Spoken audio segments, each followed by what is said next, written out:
Bismillahirrahmanirrahim. Assalamualaikum warahmatullahi wabarakatuh. Alhamdulillah, assalatu wassalamu ala rasulillah wa ala alihi wa sahbihi wa man wala. Ittaqullaha haqqa tuqatihi wa la tamutunna illa wa antum muslimun. Ikhwati fiddin rahimakumullah.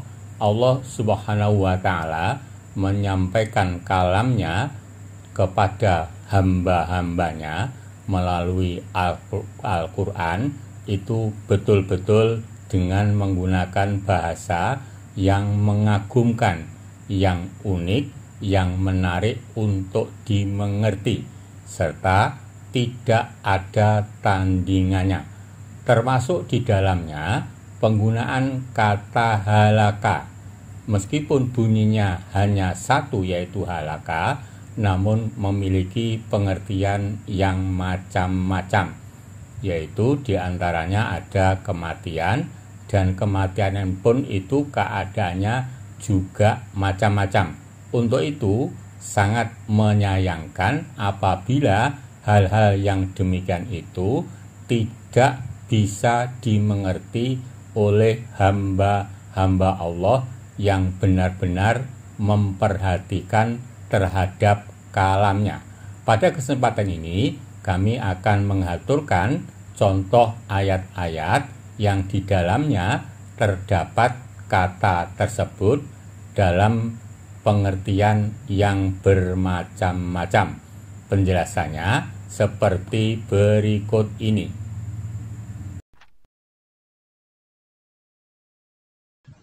Pengertian kata halaka menurut Al-Quran ada 4. 1. Keburukan atau hukuman dari Allah. Asyaru wal intiqamul ilahi, yaitu ditimpa keburukan atau mendapat hukuman dari Allah karena dosa-dosa yang telah diperbuatnya. 2. Meninggal dan tidak meninggalkan keturunan. Mata walaisa lahu dzurriyyah, yaitu meninggal dan tidak meninggalkan keturunan. 3. Meninggal secara sunatullah, an-nihaniyatu tabiyyah, yaitu meninggal secara alami sunatullah, setiap yang hidup pasti mati. 4. Meninggal dalam keadaan bangkrut, al-hadru wal takhrib, yaitu meninggal yang hilang semuanya, baik keturunan maupun semua yang dimiliki.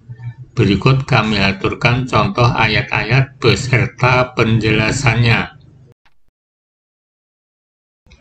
1.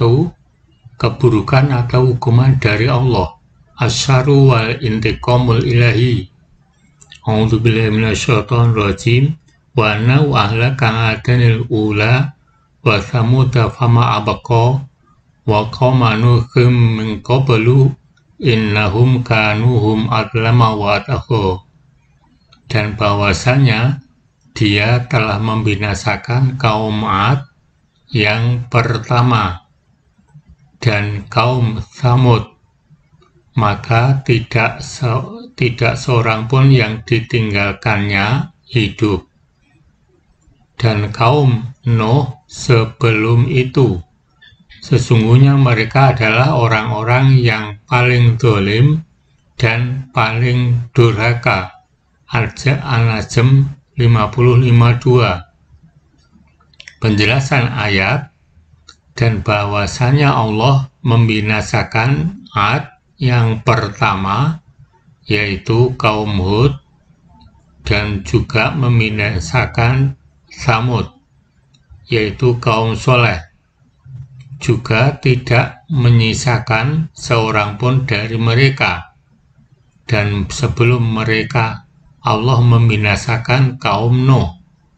Mereka itu lebih bengal dan lebih kafir dari orang-orang yang datang sesudah mereka.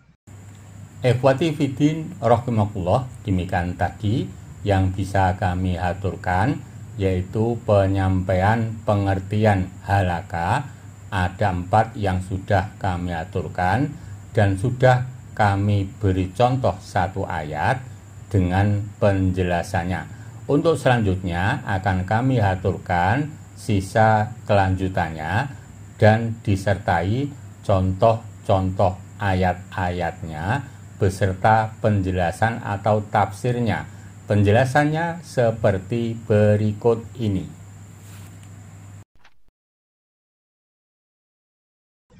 Dua, meninggal dan tidak meninggalkan keturunan.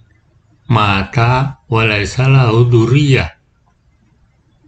Laqad kafara alladziina qalu innallaha huwal masiihu ibnu Maryam. Qul faman yamliku minallahi syai'a in arada ayyuhlikal masiiha ibna Maryam wa ummahu wa man fil ardi jami'a walillahi mulkus samawati wal ard wa ma bainahuma yakhluqu ma yasha'u wallahu ala kulli syai'in qadir. Sesungguhnya telah kafirlah orang-orang yang berkata, sesungguhnya Allah itu ialah Al-Masih putra Maryam. Katakanlah bahwa siapakah gerangan yang dapat menghalang-halangi kehendak Allah jika dia hendak membinasakan Al-Masih putra Maryam itu beserta ibunya dan seluruh orang-orang yang berada di bumi semuanya.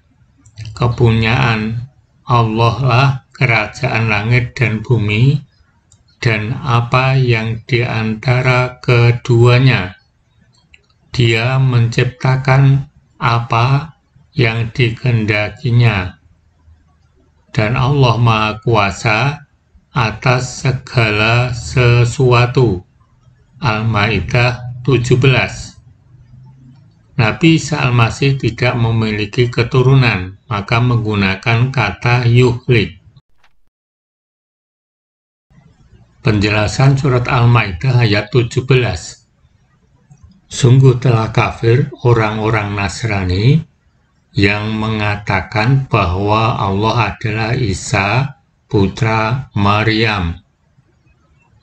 Katakanlah kepada mereka, wahai Rasul, siapa yang mampu mencegah Allah jika dia membinasakan Al-Masih, Isa putra Maryam, membinasakan ibunya, dan membinasakan semua orang yang ada di muka bumi jika dia berkehendak membinasakan mereka? Jika tidak ada seorang pun yang mampu mencegah Allah melakukan hal itu, berarti tidak ada Tuhan yang berhak disembah selain Allah. Sedangkan mereka semua, yaitu Isa, ibunya, dan makhluk-makhluk lainnya adalah ciptaan Allah. Langit dan bumi beserta isinya adalah milik Allah. Dia bisa menciptakan apa saja yang dia kehendaki. Salah satu ciptaannya ialah Isa alaihissalam. Ia seorang hamba dan utusan Allah, dan Allah Maha Kuasa atas segala sesuatu. Ikhwani fiddin rahimakumullah, demikian tadi yang bisa kami sampaikan, contoh ayat yang di dalamnya terdapat halaka beserta penjelasannya. Untuk selanjutnya kami akan menjelaskan tentang kematian menurut sunatullah atau alamiah, yaitu nihayah at-tabi'iyah, kemudian contoh meninggal yang tidak memiliki keturunan, malaysa lahu dzurriyyah, kemudian dilanjutkan dengan contoh meninggal dan semuanya tidak bisa dimiliki, yaitu al-hadmu wa takhrib. Penjelasannya seperti berikut ini. Meninggal 3, meninggal secara sunatullah, aniaya, topiah, atau meninggal alami. Walaqad ja'akum Yusufu min qablu bil bayinati fama ziltum fi syakkim mimma ja'akum bi hatta idha halaka qultum la yab'atsallahu min ba'di rasula kadzalika yudillullahu man huwa musrifum murtab. Dan sesungguhnya telah datang Yusuf kepadamu dengan membawa keterangan-keterangan, tetapi kamu senantiasa dalam keraguan tentang apa yang dibawanya kepadamu.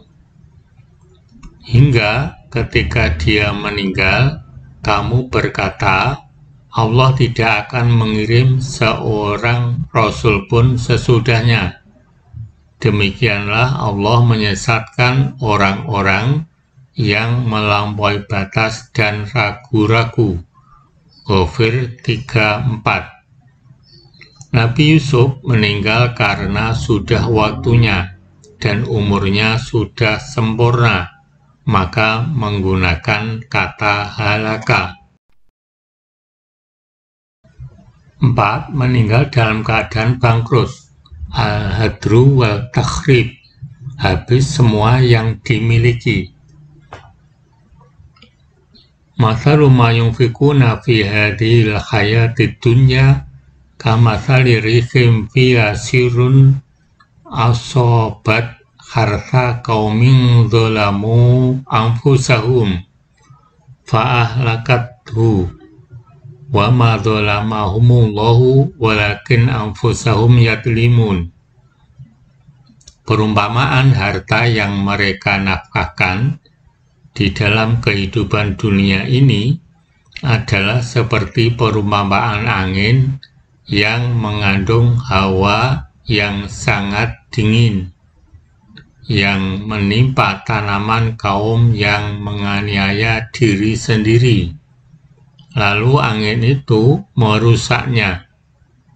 Allah tidak menganiaya mereka, akan tetapi merekalah yang menganiaya diri mereka sendiri.